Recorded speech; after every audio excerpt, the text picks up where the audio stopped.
It's not known how many enslaved Africans were forced from their homes and sent to the New World, to America, during the nearly 400 years of the transatlantic slave trade. Estimates range from anywhere from 12 million to 40 million. Untold numbers of Africans died on the journey to the New World, shackled, crammed side by side, as many as 500 to a ship. They were held for transport, they were beaten, the women raped at Cape Coast Castle and other places like it in Western Africa. Now, we want to take you inside the castle and the dungeons and show you what human beings are forced to endure and what the president and his family witnessed this weekend. What must have been the most emotional part of his trip took place here at Cape Coast Castle. This is where enslaved Africans were held before being shipped to the New World, being shipped to America. They were kidnapped from their homes, taken from their villages, ripped from their families. And as soon as they were brought here, the men were separated from the women. The men were forced into this area, the male dungeon.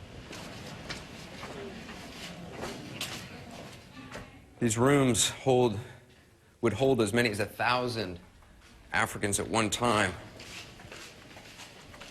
They're large, cavernous rooms. There's really no windows.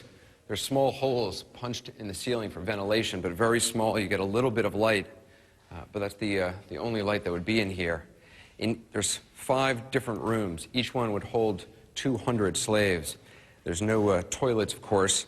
There's a gutter that runs down the middle of the floor right here. This would be used for urine and for feces, but archaeologists have found that the entire floors were covered with feces about a foot thick that they've excavated a few years ago. Many of the men who were held in these cells never got out. They died in these rooms of malnutrition, disease, brutality. Every day, apparently, a check would be done on who was still living, who had died. Bodies would be removed, placed into this room. Those who were about to die would be placed here as well. This is the final resting place of untold number of Africans.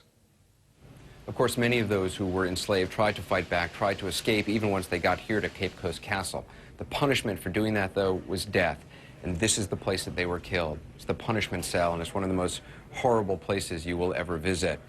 Once an enslaved African was forced through this door, it was a death sentence.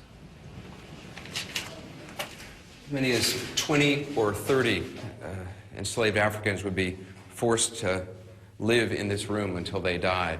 As you can see, there's no light in here except for the light from our camera. There's no windows. These walls are incredibly thick, stone covered with plaster. And what's so eerie about this place is you can still see, look, these are what look like scratch marks. People literally trying to claw their way out.